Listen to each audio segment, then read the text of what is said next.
so we continue with public speaking. And since you've done communication, then this should be easier and quicker.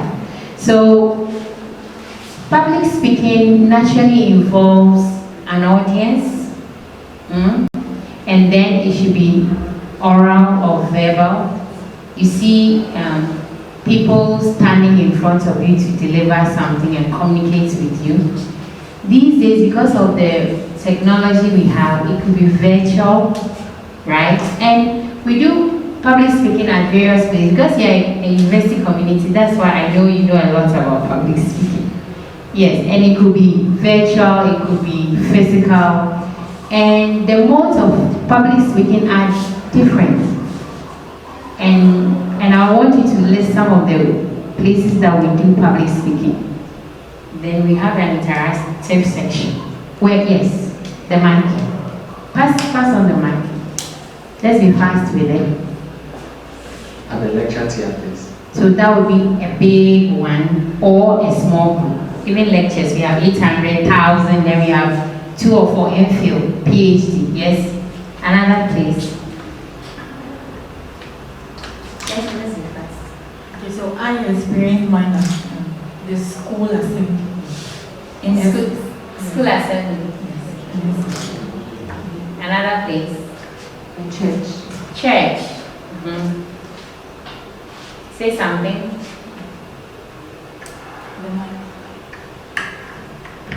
What's group discussions? Group discussion. From our other group. Yes, public speaking. Workshops, like this one. So I'm standing in front of you, I'm delivering. And that's it, public speaking. Okay. So whether to a small group or a big group, we tend to have some characteristics associated with it. And the reason why we do public speaking is to communicate, as you have learned. I want to get to you, deliver a message, or teach, right? So if it's a group discussion, we are sharing. So there might be various reasons for. And it normally comes with certain characteristics. Some are afraid, some are panicking, some are not able to deliver. Sometimes we slip our tongue and then make mistakes and all that. So we are here to conquer that challenges we face with public speaking, right?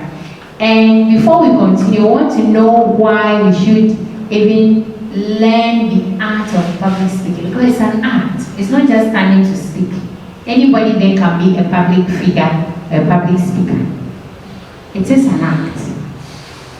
And that act is a form of an art that we learn, like the martial arts and all that. So this is also a skill. So you need to master it very, very, very well. If you do, it could enhance your critical thinking, personal development, and improve your communication skills, because as I learned from Adorable Aaron, you can effectively communicate. But to be a public speaker, you must be seen to do it every time. So you are practicing the act of communication every time. So when you master, then you can stand among people with a flair and just speak. And people listen and are motivated, right? Good. So it enhances your career goal. It boosts your confidentiality. When you can speak well among people, you'll be happy. It's like you are happy that you are delivering, right? So you are confident and you're always sure of yourself that you are doing the right thing. Good. So there are other various reasons. So the important question today is, how do we prepare for a public speaking in an event? It could be at church. It could be you are the one coming to sing the national anthem at the stadium. It's a form of public speaking. All eyes are on you, right? It could be you are the facilitator of this workshop, right? And it could be you are just there to go to some youth group to motivate them. So whichever the reason is, you must perfect the act of what? Public speaking. The most important thing is that you must know your audience. Who are your audience? Whom are you speaking to? Or whom are you going to speak to? Is it a youth organization? Is it adults? Seniors? When we say seniors, those who are retired, your parents, who can give birth to you and all that. Are you going to speak on a health topic, a social issue, or just one like this? Are you going to preach to us? Are you a priest, a pastor, or a reverend? If you know your audience, what will happen? Okay. If in case you know whom you are going to speak to, what will happen? It helps you to prepare adequately for your audience, the kind of words you are going to speak to them. Either you talk to them in a layman's language or you speak to them as of experts. Beautiful.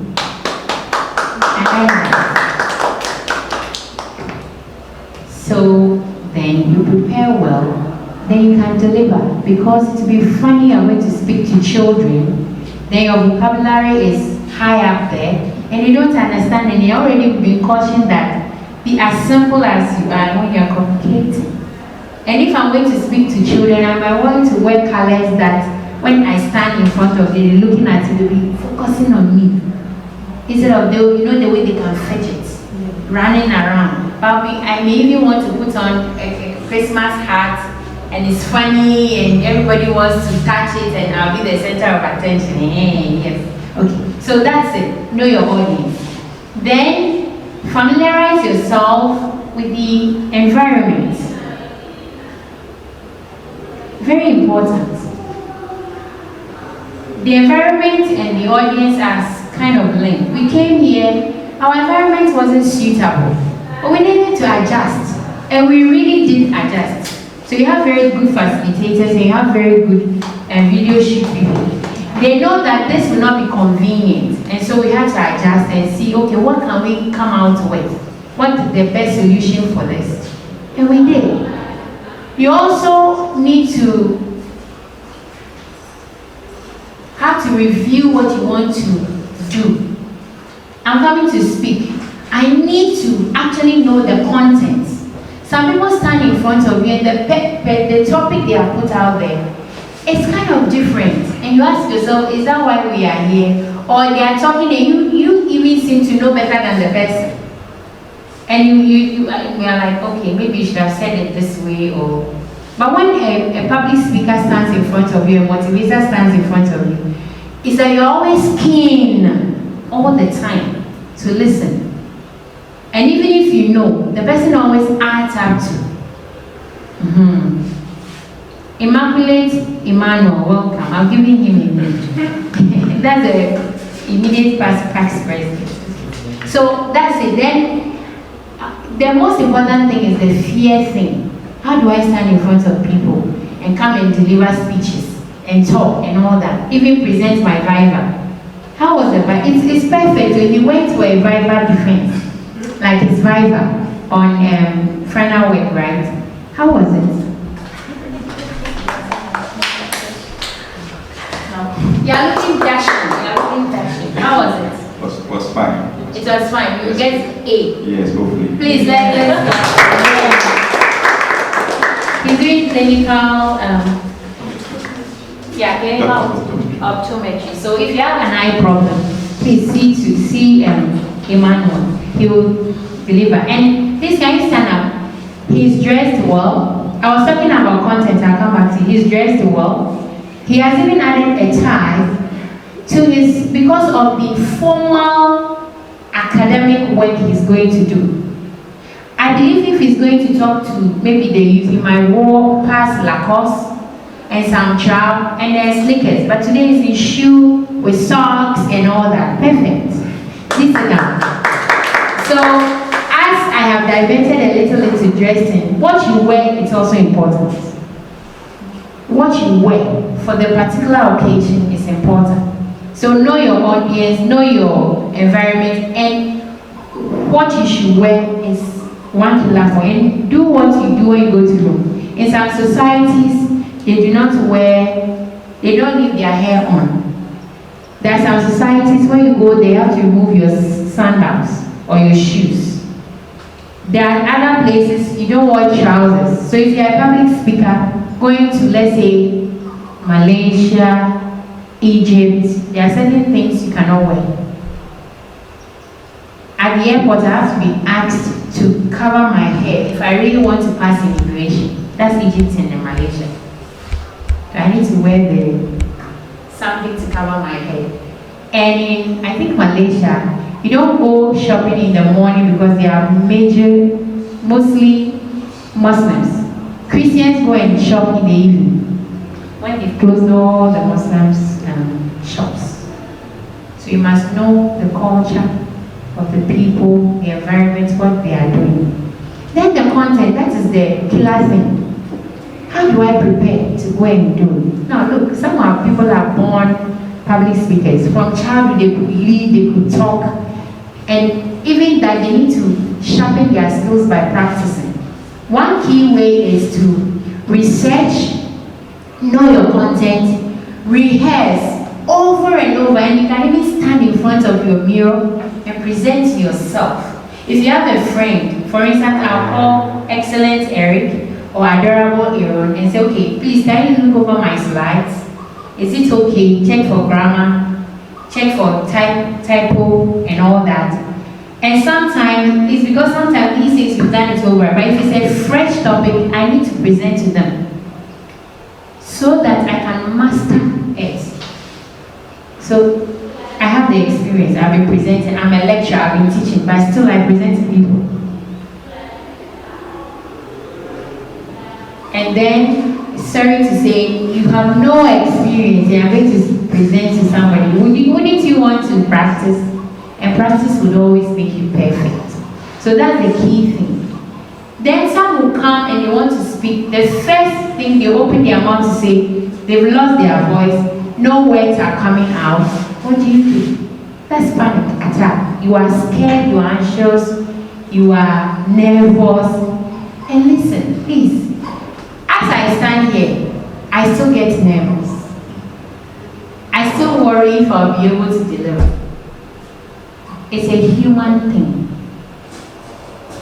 Okay? It's a human thing. I still worry. So there are checks. Sometimes when you come fresh and you are shaking, nobody will see you are shaking. But you can hold the podium to balance yourself. You can also do what we did in the morning before we started. Put on some music. Relax my nerves. It wasn't about you, it was about me. I was just trying to help myself. I didn't know. I was relaxing my nerves. I was putting my mood myself into the mood I should have before I should talk to you. Because if I have to communicate well, I must be happy. Then you can be. Before I got here, something happened and nearly ruined. Yes, I had to readjust. And this is where emotional intelligence has come in again. It's going to go through all your things that you do in life. And I have been a letter all my life. But I go up the stage to read. You see one of mine, it's normally the left one to be vibrating like that. And when it happens, I just look up over people's head. Don't look into somebody's eye directly. You are supposed to have eye contact, but the eye contact, if you are not careful, it will mess you up. So the secret is, I'm looking at Excellent Eric, and I'm looking over his head. But he will think I'm looking into his eyes.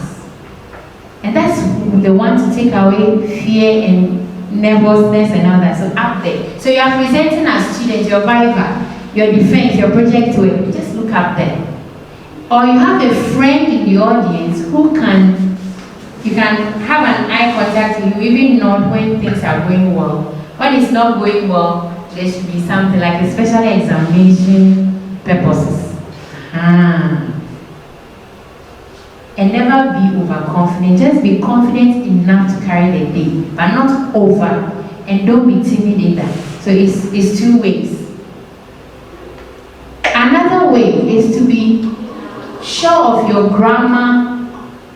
Fluency comes with preparedness. You are prepared. We are humans. Once in a while, one word will come. But be matured enough to play with it. If you sleep, you have a sleep of time, you have a sleep of time, you are human. But if you stay in there, and you see that you'll be making mistakes continuously, but when it happens and you come out of it, you can even crack a joke out. So sometimes nobody has noticed though. But if they noticed, like what happened at the UCC assisted Deba, there was a mistake.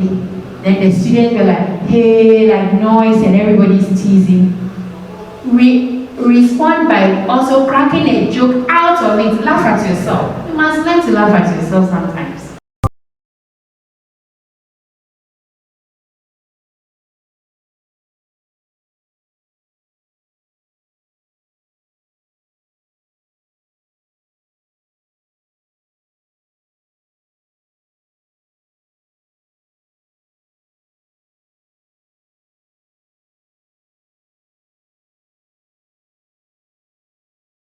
Good afternoon, ladies and gentlemen.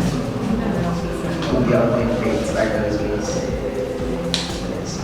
So this afternoon we want to briefly talk about creating a corruption-free environment. And then in details we are looking at what the role of a student is in realizing this role, the goal of a corruption-free environment. So before I proceed, I like to engage us to come up with what we think or the idea we have about corruption. So what is corruption? It shouldn't necessarily be a definition from a textbook or some approved definition, just a general idea we have about it for anybody.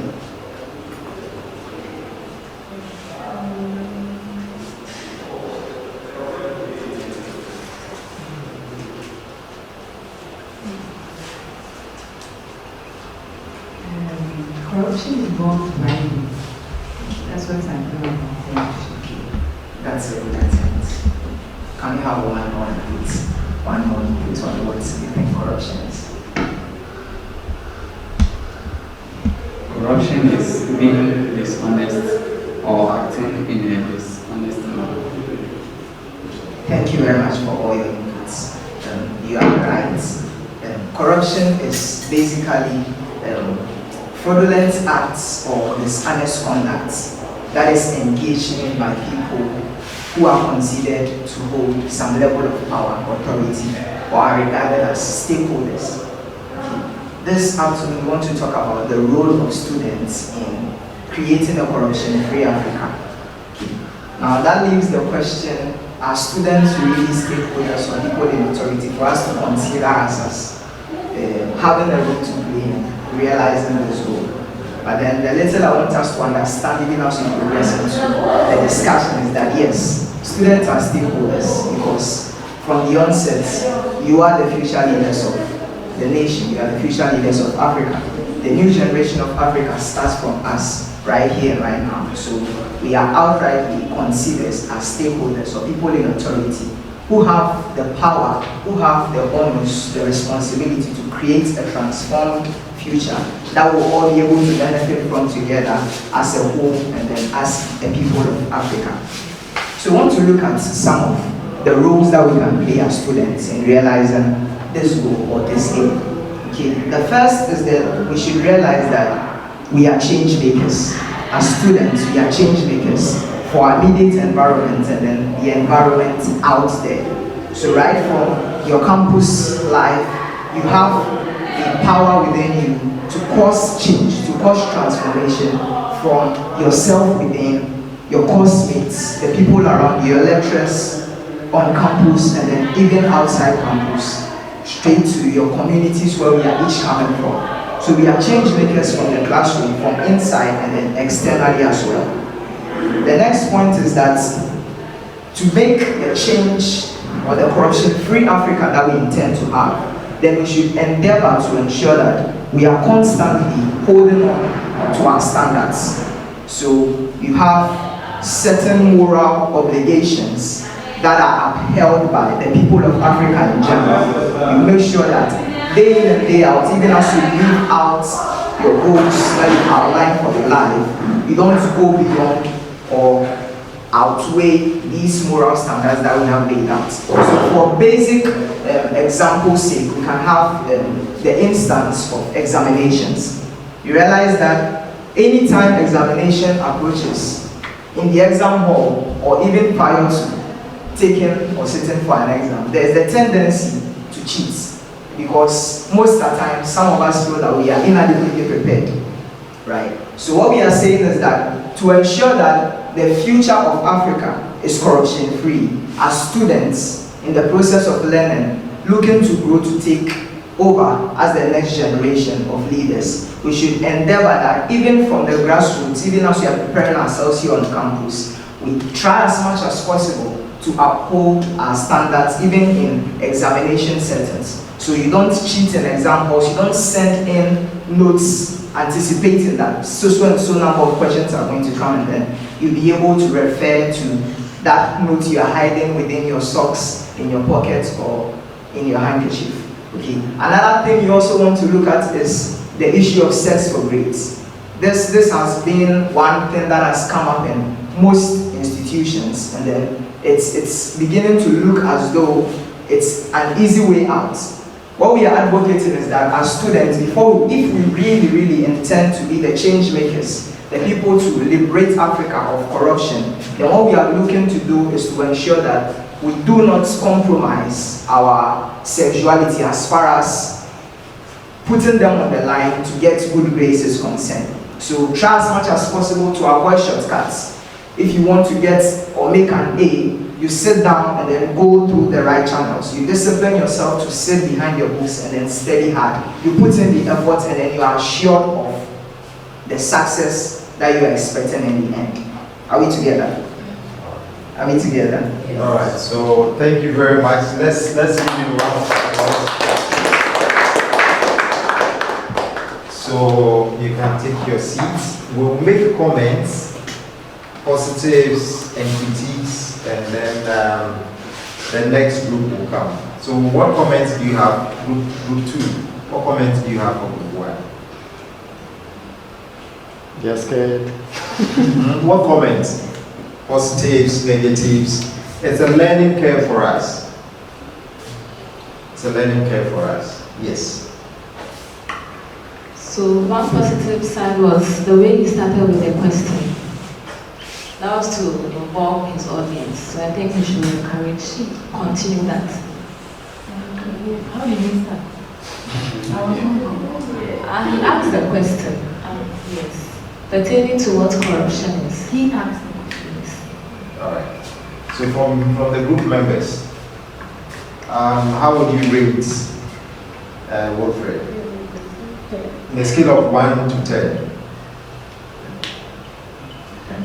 10.5. Yes, group 2.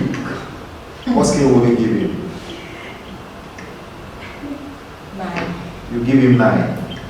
Yeah, so Wilfred, you did very well. Yeah. You were audible enough, and you represented fairly to say that you had command over the topic. And as they said, the introductory part was okay.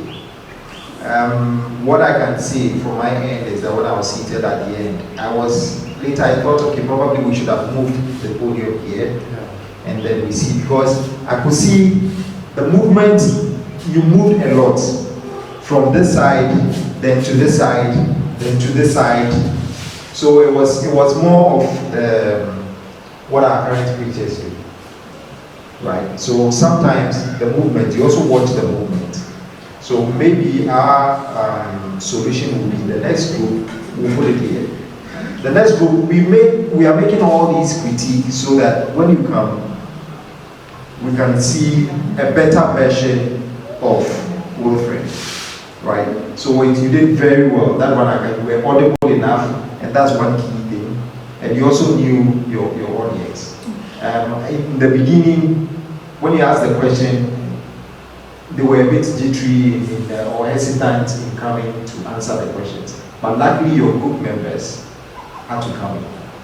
So in such cases, you can go to an event and you ask the question, people will not answer. You would have to create some form of teasers in the beginning to familiarize yourself with the group before they can be able to be friends with you or come up with questions or comments. So that was a good one. Group 2. Thank you.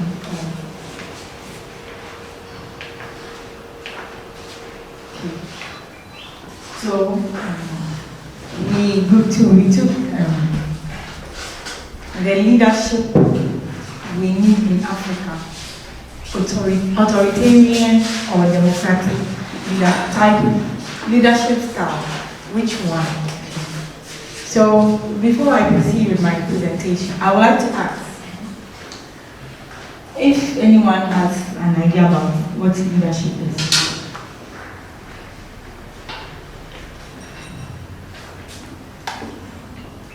Yes. Okay. So a leader is a person who has a follower, and then he tries to engage his followers and then motivates them as well. Thank you. Any other suggestions? Okay, a leader works through people to achieve organizational goals. Come again. A leader works with through people to achieve organizational Works goals. with them. Through people. Okay. Thank you. So, all your submissions are beautiful, they are nice. Thank you so much. Okay, so leadership is the process of directing others towards achieving a common goal. That is, leadership is getting things done through people. So I asked the question that, what is leadership? So the other lady, the first one spoke about leadership, and then the second one was talking about who a leader is. So that is, I'm going to proceed to the other question, which is a leader, who a leader is.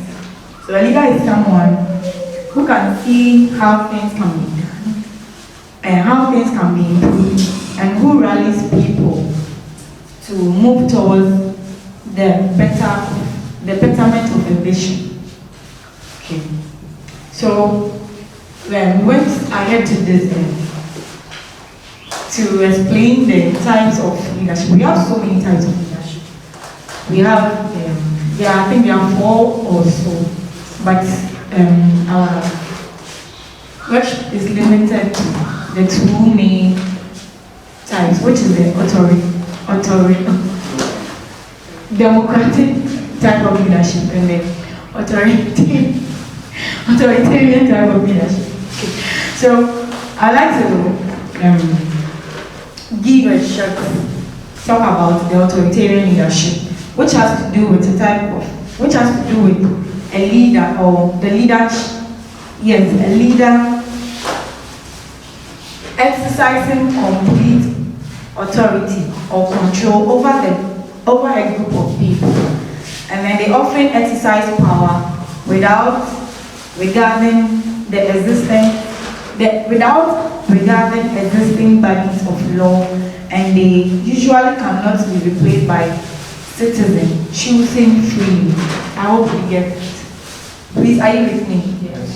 Thank you. Okay, so that's the authoritarian type of leadership. And then we have the democratic type of leadership, which is a form of leadership where power is vested in the people directly or indirectly through a system of representation, usually involving people, usually involving periodic free elections. So that is in the democratic type of leadership. The leader listens to both the good and the bad coming from the people. He or she gets the buy-ins of the people. And then also, the people are motivated that their opinions are counted or accepted by the leader.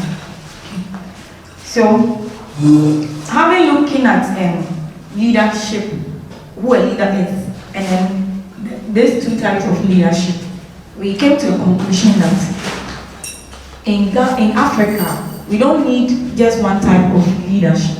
We need the 2. We need the combination of the 2. if we want to have a very, how do you call it? Our nation wants the nation to thrive or survive, whether in good times or bad times. Then we need we need to combine the two types of leadership.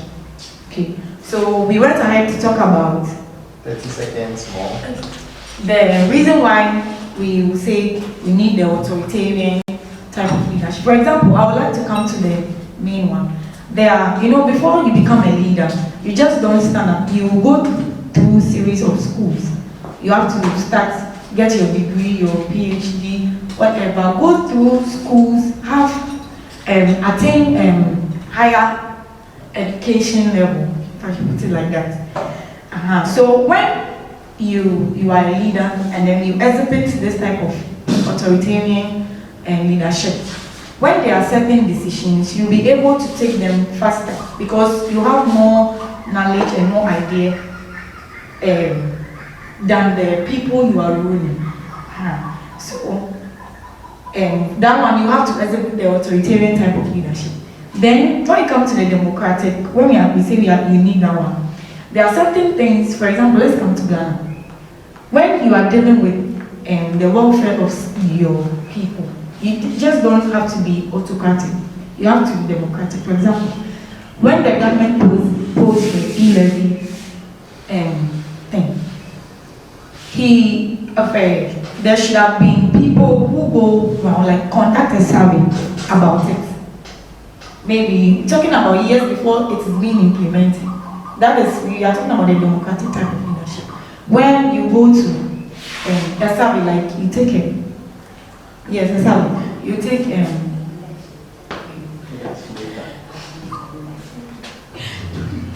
you go and solicit ideas and views from people as to the advantages and disadvantages. Some don't even understand.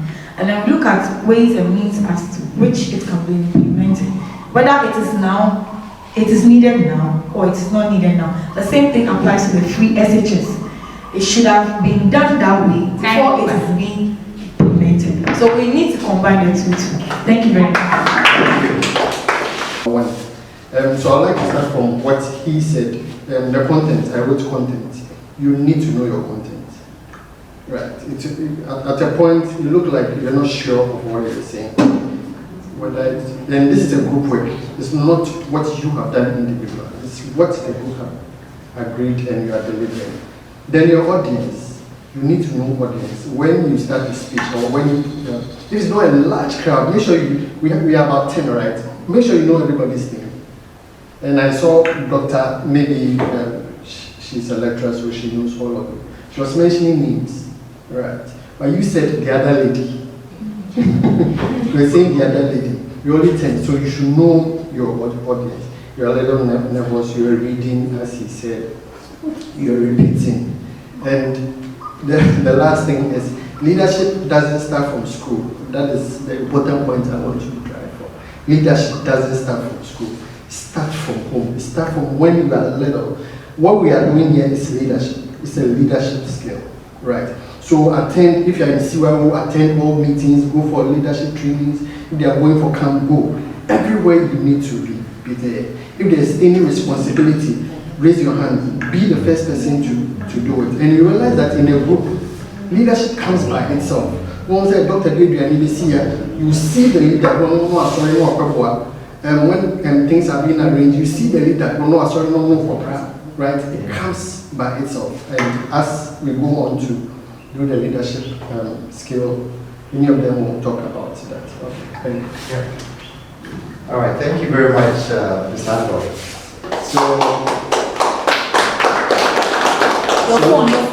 So let's give it to Emma again. Let's give it to Wilfred also. So when we came to office, we realized that getting money in support of past activities was just one way. So that will be from dues and then support from the council. So as part of our creative thoughts, we realized that it would be good to sell some things. So we came up with selling of vegetables. So that is always done on Sundays. We do that on Sundays. We are collaborating with the UCC Agric. We used to do it with the Emisano Seminary. but at the point they couldn't give us the vegetable in stock, so we had to resort to UCC Agric. And so on Sundays we sell all kinds of vegetables, and because we have a good stand with them, they give it to us at a cheaper rate, and then we also try to also give it a moderate fee to get people buying. So I think last semester we were able to raise 800 cedis of profit, and we are hoping to get enough for this semester. So that is what we've done so far.